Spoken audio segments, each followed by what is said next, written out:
Welcome to Deep Dive Film School. I'm Adam Sherlock. And I'm Adam Pulcher. And if you like what you see/hear, please like and subscribe. You can find us in all the spaces and places that people what? Find good media, that's right. Our most popular platforms are YouTube, Instagram, and TikTok, and anywhere you listen to a podcast. We do that as well. That's right. All the same thing, but we got the visuals going on YouTube, so come watch us there. Yeah. We're going to round out. This is kind of a special episode, rounding out our Albert Brooks Festival. This was kind of a little bit of the inspiration of why I wanted to do the festival in the first place. But also, it was a fun reflection after I'd seen all the movies that I hadn't seen that they were talking about. Literally two different people, when I talked about that we were doing the Albert Brooks Festival, they were like, is it because of the documentary? So I'm glad that we're ending it with this, because I think for a lot of people, and I think when you watch this, it makes sense because as the documentary gets towards the end and it starts to kind of tie up more of the more recent things he's been doing, you're like, oh, people know him from Finding Nemo. People know him as Drive. The bad guy from Drive, or from doing voices on The Simpsons or something like that. And so you start to go, oh yeah, like he's been in my life forever. He's been in my life forever. And there might be a lot of people who don't know about his early bizarre auteur kind of work, right? Yeah. And I think that that's what makes it so interesting to go back and revisit all these and then to watch this documentary that pulls it all together. Yeah, obviously kind of your straightforward documentary with one exception, but, it's your basic biopic to some degree, a fun reflection on not only his career, but the festival that we just did. I always question just a side tangent here. I always question how documentaries get made now, and even movies sometimes. I met this lady, Diane Nyad. She has a movie with Annette Bening and I believe Jodie Foster on Netflix. I met her at an airport, and we talked for like 45 minutes, and she was a fascinating, amazing person. I have an awesome picture with her. But I hadn't seen the movie. And I asked her, I was like, what's it like to have a movie made about you when you're still alive? And she's like, well, there's a reason they make them after you're dead. Yeah. Not because there was a bad experience necessarily, but it's hard to reflect. And I feel like a lot of documentaries and biopics these days are kind of like people want to do it while they're still alive, And so we get this fun opportunity here with Rob Reiner and his oldest, bestest friend of ever, and I so much prefer this back and forth that they have in like the table setting. It's just like this, like doing a podcast. Yeah, right? totally. It's very them relaxed. doing a podcast talking about his career. That's pretty much what it is with archival footage. But that's all a documentary really needs to be sometimes, and especially if the character is as fascinating as Albert Brooks is. Well, I totally agree, and I think it's really...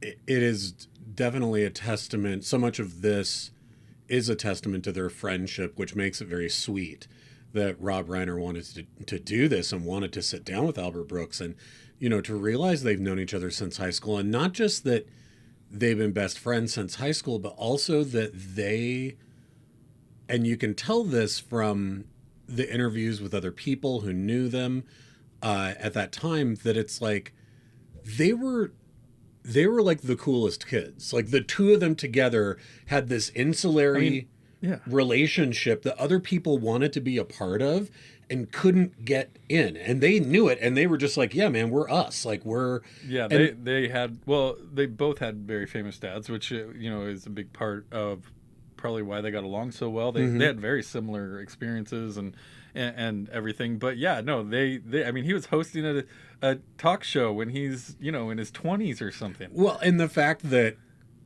Carl Reiner on air said that the funniest person he knew was a 16-year-old named Albert Einstein. Well, and showing you his absurdity. And yes, of course, we have all of these monumental comedians like David Letterman, Chris Rock, Jon Stewart, Conan O'Brien, Wanda Sykes, Jon Stewart, Ben Stiller, Larry David, Judd Apatow, like these people that comedy is their life. Yeah. All of Albert Brooks changed all of these people's lives, Yeah. and in a positive way, to the point where David Letterman has the most like destructive ending to it. Like that's a way to end a movie. Yeah. But I was just like, he basically says, I wish I had his I'd career. rather have his career than It's mine. And I'm like, you're nuts. fucking David You're Letterman. David Are you kidding Letterman. me? Yeah. So it's fun to see that, that's obviously a big part of it. And But they do all talk about what a kind of cult leader he was to, or alt comic, Yeah, right? an alternative comic, original thinker. An alternative comic before that had a name or was a thing or was something.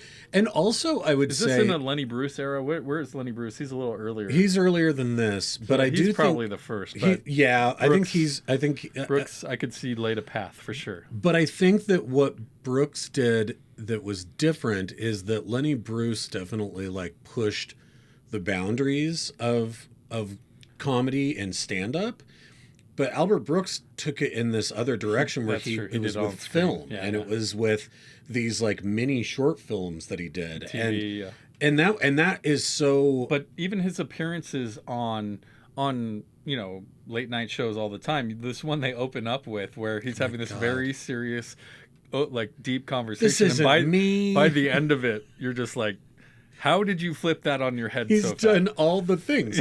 He is commenting on all of the sad, like bottom of the barrel, get a laugh techniques, and he's commenting on them and making fun of them. But then he does all of them. He literally drops his pants. Yeah. Right? And does a pie in the face. Yeah. While he's having like an existential crisis on stage. It's amazing. It was fun to see all these people witness him become this prodigy or watch him become this prodigy of original thinking. They talked about how punk rock he is, right? The whole mime routine where he just doesn't shut up the whole time and just keeps going. He's walking a dog. It's just like an asshole. He is the fastest thinker, and they mentioned this multiple times, but he just goes out there like this is the first time he's ever done it. He just has the idea and like, let's see what happens. He's so natural. I think it was Conan O'Brien that was like, these aren't bits. Like if you told somebody about it over dinner, they'd be like, yeah, I guess that's kind of funny. And it'd be like, no, I'm going to go do this on Carson. And it's like, well, have you ever practiced it? And it's like, no. And like Chris Rock says that. He's like, you don't go on network television and try a thing that you haven't done before. And when Reiner asks him about it, Brooks just says, that wasn't interesting to me. Like it wasn't. If I had done it a bunch of times, now it's boring. It's not. If it's not funny to me, then I don't care about doing it. Yeah. Right? And you just go, there's something about that makes you realize that's why Carl Reiner thought he was the funniest person he'd ever met, because it's so honest. It's so authentic that you have to laugh because you're like, this is the weirdest thing I've ever seen. It's true. And the fact that he's getting these legendary comedians to just like keel over at the age that he was at 16 wasn't like the elephant, but the elephant got sick and he just does the same thing with the frog. He's got it on his face, he's like, it could crush my skull. Deconstructive, right? Yeah. Like he's breaking down what comedy can mean. Yeah. And never, the fact that he's winking throughout the whole thing means that he never needs to wink. Because from the beginning, he's like, I am a world famous animal trainer. Right. And you're like, and he asks to be introduced that way. Like when he asks to be introduced, I think it's on like the Smothers Brothers or whatever, where he gets asked to be introduced as Albert Brooks ventriloquist, that the art of ventriloquism is not dead. He wants to be like, he asks to be named that when he walks out on stage, and then immediately is going, well, hey buddy, like, and not even trying to like, not move his lips or anything. And you just go, that right out of the gates means that people know, like, oh, he's doing something weird. It's like how he describes Lost in America. It's like when someone makes a decision and it's a bad one. Yeah. and now they have to own being in the bad decision. Exactly. When he said, I said it a couple episodes ago, but when he just drops the dummy and starts smoking a cigarette on stage while he's half-ass singing Swanee River. Yeah. You're like, it's so fucking good, because you're just like, he's given up 30 seconds into his bit. Like, he's just like, I don't care. The paranoia, too, of his dad, the way that his dad died on stage at this Friars Club, gave this like famous speech. Which I didn't know this when we did Defending Your Life. That like that's you know, how did you die on stage? Like that whole joke, that whole sequence. Yeah, on stage like you. Like it suddenly it's imbued with meaning, knowing that that's literally how his father died. And that he didn't want to die that way. Yeah. And that he still has that fear. So, and this is the kind of thing, like, it's a weird balance because you like to hear the opinion of the person that the movie's about and how they went into things, but it's also like there's certain things that you wouldn't get that kind of response, you know. You hear about it, but you know, the fact that he can reflect on it is kind of a fun thing. Well, it was so interesting after, you know, to your point, after doing this festival, to get all of those sort of nuggets of the meaning behind certain things, and to know that, like, you know, you and I, when on Revisit, when doing Modern Romance, we both, you know, we had a pretty long discussion around this idea of, like, he's a creep in this movie, and like how obvious was that to the people at the time, you know, because he's not winking in that way. And he gives us a great explanation. Yeah. Well, and I think that he gives us a great explanation, and also what it did was it made me realize, oh, at the time, if you're somebody who is like hip and into movies in the late 70s and early 80s, you already knew. You fucking knew. You knew what real life was, yeah. You knew who he was. And so you're like, oh shit, what's it gonna be? And so when he is playing this like really toxic asshole, everybody's like, that's brilliant. To the point where Kubrick Kubrick is like, I wish I would have made that movie. It's the best movie about jealousy Seriously, I've ever seen. Some of the most amazing compliments in this movie, which is part of the reason I'm just like, I need to figure this out. I need to find out more about this guy. Yeah. Again, although he's been part of pop culture my whole life. Yeah. Since I was a baby. I never knew that he did the voice of Marge's bowling partner that she almost has the affair with. But I've always loved that. I've always loved it's not quite breakfast. It's not quite lunch, but it does come with a slice of cantaloupe on the side. Like, to now know that's fucking Albert Brooks, amazing. I'm like, oh my God. Yeah, no, he's a genius voice guy. I love going back to his dad, that to distract from what was happening on stage, they got Tony Martin to come up on stage and sing his hit at the time that was called "There Will Be No Tomorrow." There will be no tomorrow, which again ties back to Defending Your Life, where at the end he sings "That Was Life." Yeah, that's right. True. It's so it like all pitch coming perfect. Together. I love it. The fact that that's even a story. I mean, I think that's what's so interesting about this. You know, any kind of documentary that's about a person's life, any kind of biopic, we'll talk about this in a couple of weeks when we review The Fabelman, you know, is going to encapsulate and pull in the threads of the parents of the famous person and the grandparents of the famous person and, you know, these benchmark life moments and all these things. But when you're someone who has a famous family and has you know, parents who are famous or are bordered on fame and celebrity, it changes the entire theme of the person who did do it, who did make it, right? And arguably, even though he had famous parents, Albert Brooks was more famous than either one of his parents or his brother. Oh, yeah, right? By far, yeah. By far.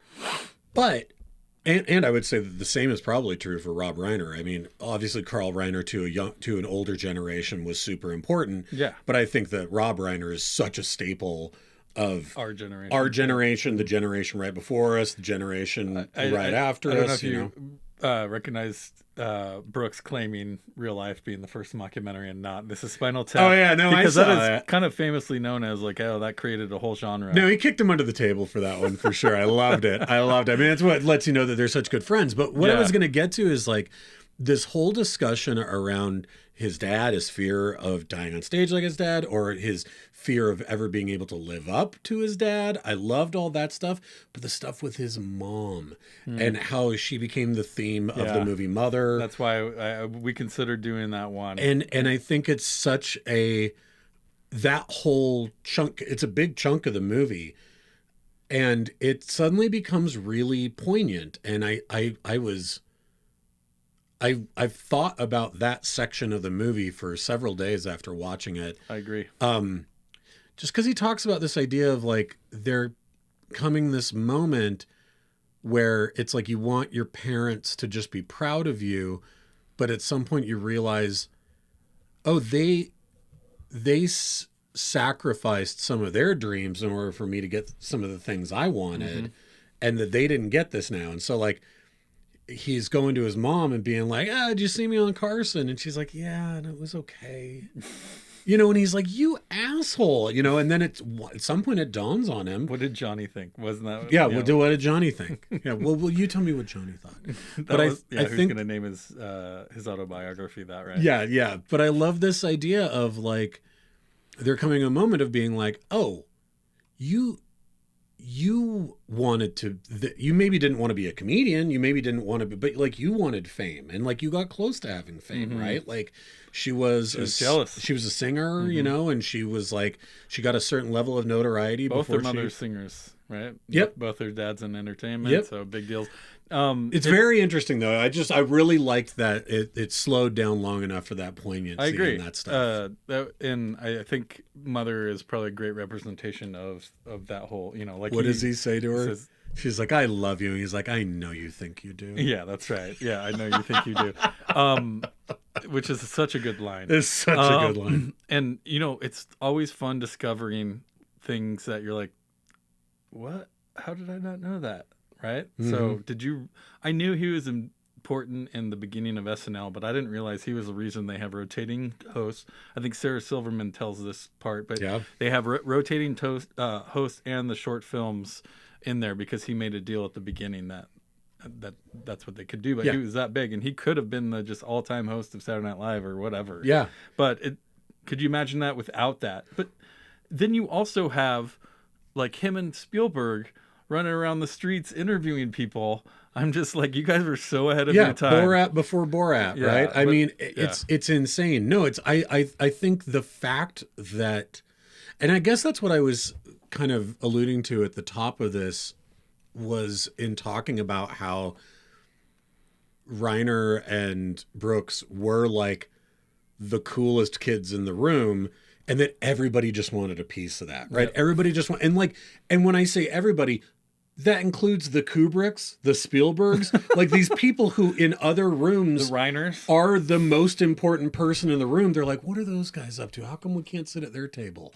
Right? And you're like, you're fucking Steven Spielberg. You can just do whatever you want. And he's like, yeah, I want to hang out with Albert Brooks. And I think that to see that, especially back in that day and age, I mean, the fact that Real Life was a completely indie film, had zero studio backing, right? And that he's going and making handshake agreements with different people that he then owes money to if the thing fails.